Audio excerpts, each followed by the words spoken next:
confort, vous êtes plus détendu, vous êtes plus lucide. Moi, de toute façon, j'ai travaillé à la criée, donc j'ai appris à travailler dans le stress. Mais bon, c'est pas dû à tout le monde. Je ne dis pas que j'ai des qualités que les autres n'ont pas. Mais moi, c'était une déformation professionnelle. Quand on était dans le bruit et dans la réactivité. Donc c'est pour ça que moi, un de mes péchés mignons, c'est quand il ne se passe rien. Parce que je veux que ça bouge, et ça ne bouge pas. Donc là, des fois, je change mon scénario comme tout le monde. Je ne suis pas mieux que les autres. C'est juste que j'ai un regard plus froid sur mes défauts en tant que trader, et j'en ai pris conscience, et j'apprends à vivre avec.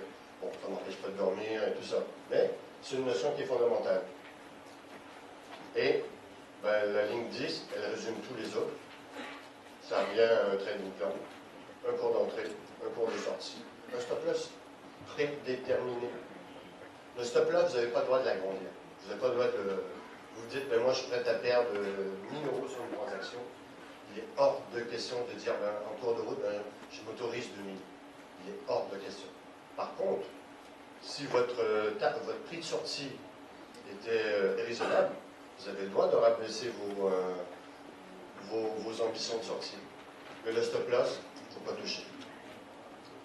Je vous l'ai dit qu'il ne fallait pas le toucher, un stop loss. Caractéristiques du marché. Les Américains disent « do your homework », faites tes devoirs. On doit avoir 20 ans de marché. Mais il faut savoir que chaque trader a un style de trader qui lui est propre. Là, je ne veux pas vous faire vous voyez grosso modo. Mais est-ce que vous êtes un scalper? Vous achetez, vendez rapidement. Vous faites du day trading. Day trading, en clair, vous êtes en pause et le soir, quand vous fermez votre station de trading, vous n'avez plus de position dans le marché. Le swing trader sur quelques jours, très à la mode. Il y a beaucoup de day traders qui se transforment en swing trader. Donc, la personne rentre dans le marché à un niveau, ça se passe mal, on est en clôture de marché. Tiens, ma position, c'est une position swing. Je la laisse respirer à la perte, en espérant que le lendemain matin, je ne sais pas, qu'il y a une news qui tombe, je gagne de l'argent. Et ça aussi, ça revient à changer de trading plan. Vous avez un stop, vous avez perdu. Mais c'est sûr qu'une grosse perte, moi je fais beaucoup de marché US à 9h30 du soir, c'est pas marrant quoi. Vous fermez l'ordinateur, vous vous couchez, vous avez ça sur la conscience. Mais c'est ça le trading. On peut perdre. Autre chose qui est importante, c'est que aussi bizarre que ça puisse paraître, les marchés financiers ont une personnalité. Vous allez dire que c'est pas humain, je suis d'accord. Mais c'est des humains qui sont derrière. Bon, on va faire la liste, parce que ça c'est assez rigolo. Le patriarche, c'est un des plus vieux indices. Je ne dis pas que c'est la référence, c'est le patriarche. Quand le patriarche décide d'aller là, on commence à regarder. Le S&P, c'est la référence. Je ne dis pas qu'il faut trader, mais c'est la référence. À un point tel qu'ils ont même extensionné les erreurs de cotation du marché à la criée pour les mettre en électronique. Petite anecdote, le matin, le S&P cash est fermé. Donc, ça veut dire que c'est les Européens qui achetaient du S&P. Comme ça, les gens disent le S&P monte, donc les indices européens vont monter. C'est les Européens qui faisaient le marché. Et quand le marché ouvre officiellement à 3h30, ben là, les Américains reprennent une droite sur leur marché et ils continuent. Le DAX, c'était le benchmark, c'est le benchmark européen. Ça, c'est important à savoir. C'est pas l'Eurostock, c'est pas le FTSE, c'est le DAX. Pourquoi? Parce que du temps qu'on était en marque, l'économie de référence, c'était le DAX. Donc quand un gros trader institutionnel américain investissait sur des actions européennes, il devait se couvrir. Une des façons de se couvrir, c'était le DAX. Eurex ont eu la présence, la bonne idée de créer l'Eurostock 50, fin 99, début 2000. Mais n'empêche que le DAX, ça reste encore la référence. Et aujourd'hui, bon, ben, c'est une des économies dominantes en Europe, du moins. Ben, les Américains, ils veulent avoir le bout de l'Europe pour savoir si ça se passe bien, mais ils regardent le DAX. Attends, on a raison, la question n'est pas là. La question est que les institutionnels regardent le DAX. Donc, ben, la preuve, quel indice européen fait du plus haut historique? Ben, c'est le DAX, quoi. Il suit un peu le S&P en termes de volatilité. L'incontournable, c'est le pétrole. Depuis les chocs pétroliers, bon, ben, l'énergie verte, c'est une chose, mais le pétrole, il y a encore de la l'actualité. Donc c'est un marché qui est un indémodable, c'est le gold. Plus fois qu'une crise, l'or. L'or, la valeur refuge, l'or, l'anti-inflation. Vrai, pas vrai, la question n'est pas là. La question est que c'est un marché qu'on regarde. Donc vous, en tant que trader, ben, c'est à vous de choisir qu'est-ce qui vous correspond le mieux. Et tout en bas, j'ai marqué le précurseur, c'est l'AUD, c'est l'Australie, contre le dollar. Pourquoi? Parce qu'ils ont encore des taux d'intérêt qui sont super élevés et que 70% de leur économie dépend de la Chine. Sachant que traiter des valeurs chinoises, c'est un peu plus dur parce que c'est un marché qui est fermé, ben, les gens trouvent une compensation. Et cette devise-là, bon ben, le flight to quality, les carry trade, ben, c'est une des devises qui est traitée. C'est une devise qui donne des belles indications. Vos marchés de prédilection. Bon, là, on a donné des patriarches, mais vous, quelqu'un me dit oui, moi je trade le Forex. Je dis qu'est-ce que tu fais? Ouais, je fais du Forex. Le Forex, c'est 100 paires différentes. Les plus liquides, c'est le G10. Les pays, les monnaies des pays qui font partie du G10. Vous pouvez dire, ben, moi je vais rester en zone euro. Donc, je veux faire de l'ALI, je veux faire de l'euro. Les exotiques, c'est le pesos mexicain, qui est archi volatile, mais qui bouge beaucoup. Je dis, moi je fais des actions. Bon là, les actions, vous savez, il y a 46 000 sociétés listées en bourse. 46 000 dans le monde. On dit, moi je fais des actions, ben, il faut réduire le champ. Parce qu'une des erreurs, c'était de ne pas traiter trop de marchés simultanément. Mais par contre, prendre des familles d'actions qui se retouchent, là, ça fait un sens.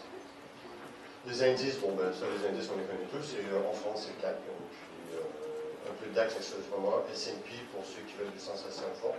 Et Nasdaq pour ceux qui sont nostalgiques des dot-com des années 2000. Enfin, commodities, ben, c'est tout ce qui touche les grains, l'énergie, les métaux. C'est énorme comme marché, mais c'est très dangereux et très volatile. Donc avant de lui mettre ses mains dedans, qu'on ne connaît pas, solution du mythe numéro 2, un petit compte démo pour regarder le price action, comment le marché bouge, et de savoir si ça vous convient, vous.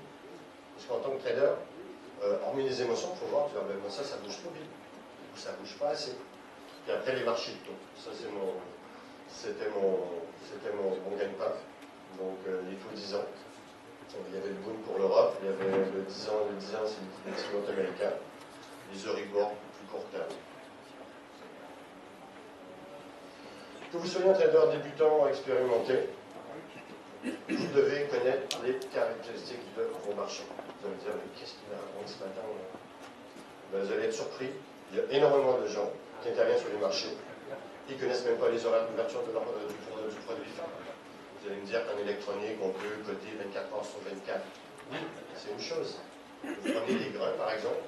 Ben, les grains, ils ont une plage de cotation qui dure à peu près 5 heures par jour.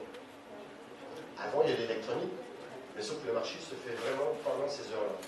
Donc vous, si vous avez un super signal le matin à 9h15, ok, il y a peut-être un signal, mais ça peut revenir super vite une fois que le marché ouvre. Les CFD. Votre CFD, il est rattaché à un sous-jacent. Mais c'est important de voir est-ce qu'il bouge plus par rapport au cash du sous-jacent, mettons pour le CAC, ou le futur CAC. Qu'est-ce qui est plus corrélé? C'est important à regarder. Le spread, pour ceux qui font du Forex. Prenez l'euro.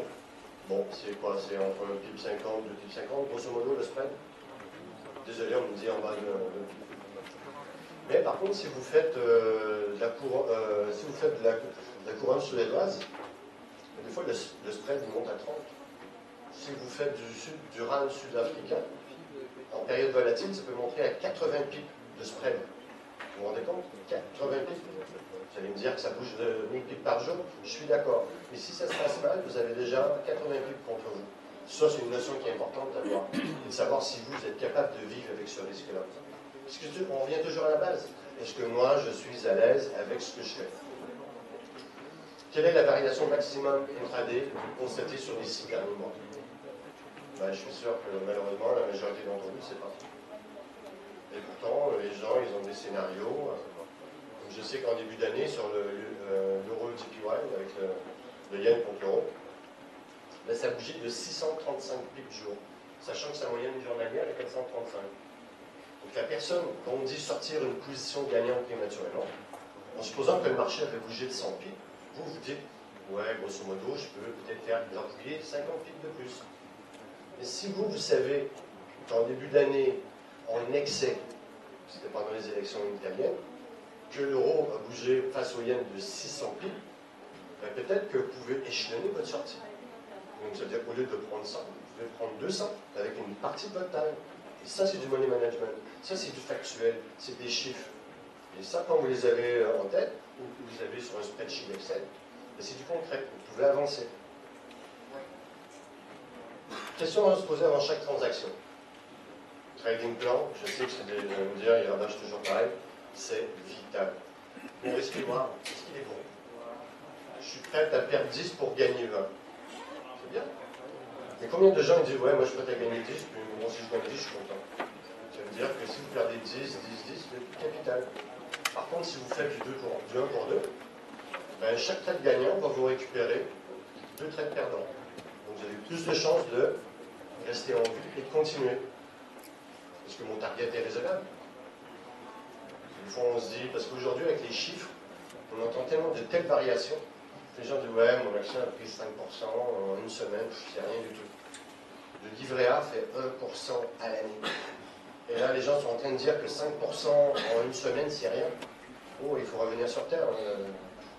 Ça se passe pas comme ça dans la vraie vie. Est-ce que mon stop-loss est en adéquation? Il est peut-être trop serré. Vous êtes sur un marché qui est très très volatile. D'accord? Ça bouge dans tous les sens. Mais peut-être que, vu que c'est volatile, ça va dans les deux sens. Ça peut aller volatile à la hausse, comme à la baisse. Donc si vous avez un stop serré, vous avez beaucoup plus de chances de vous faire stopper. On appelle ça les portes de saloon. Vous mettez tac, sorti, tac, sorti. C'est pas agréable, mais bon. Peut-être qu'il est trop large. Peut-être que vous dites, oui, moi je suis prêt à perdre du temps. Bien sûr que le marché ne bouge pas beaucoup. Donc ça ne donne rien d'attendre, d'avoir tort pour une grosse somme d'argent, alors que vous pouvez le réduire. Est-ce que la taille de mes positions sont en adéquation avec mon capital? C'est pareil, je peux gagner beaucoup, mais si je perds beaucoup, est-ce que j'ai encore de la force de frappe pour rester dans le marché? Parce que le but, c'est pas de gagner, c'est de durer. Ça, c'est très important. Et quand vous rentrez sur un marché, ben, j'ai marqué support-résistance pour les chartistes, mais en fait, c'est quoi les points clés ou pivots du moment? Il y a plein de gens qui rentrent et disent oui, moi j'ai un niveau à 22, il faut rentrer. Mais 22, ça correspond à quoi? Peut-être que 22, on a vu 19, on y est revenu. Toujours savoir où on se situe dans le marché. Gagner, c'est bien. Optimiser ses performances, ben, pour moi, c'est encore mieux.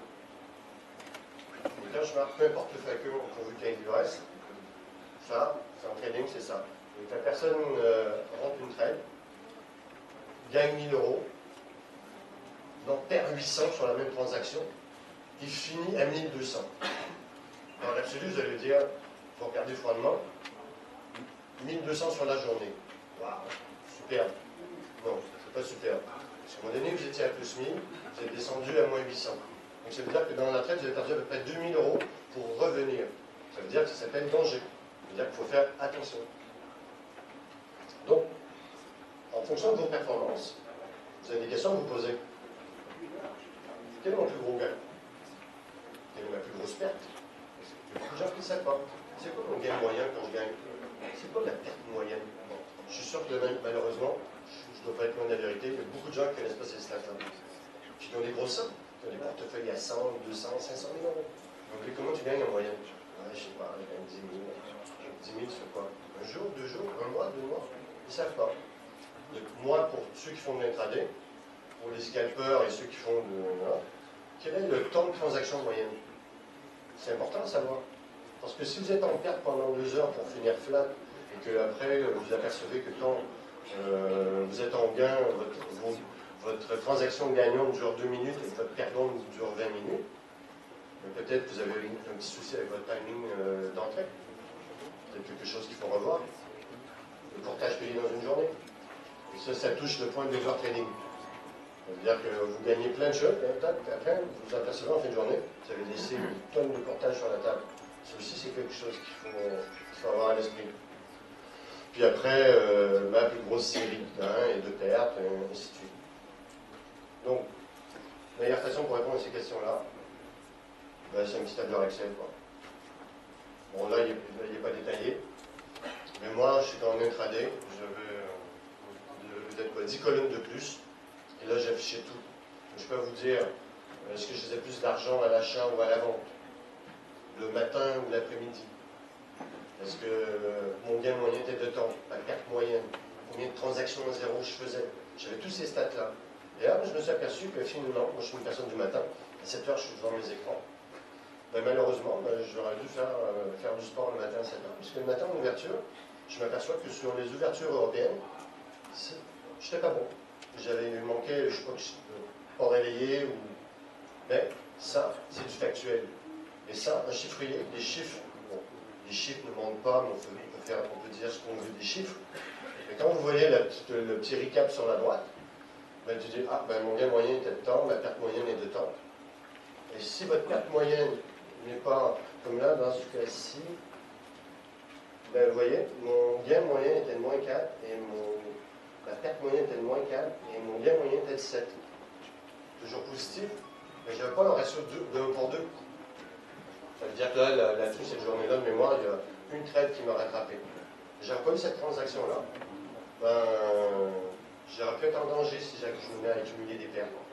Très, très important. J'ai encore 5 minutes? Oui. Ok. L'histoire de M. Gagnon. Il s'appelle vraiment Gagnon. C'est pas une forme d'orthographe. Quelqu'un que je connaissais. Topo. Un trader. Le directeur d'une petite PME. Et il y a eu un tuyau sur une valeur. Dan, c'est 100% de réussite. C'est du béton. Je le sais. Target, il dit ouais, ça peut prendre 15% sur la semaine. Je dis ton stop, ouais, 5%. 5%. Pas 5, pas 2,5. 10.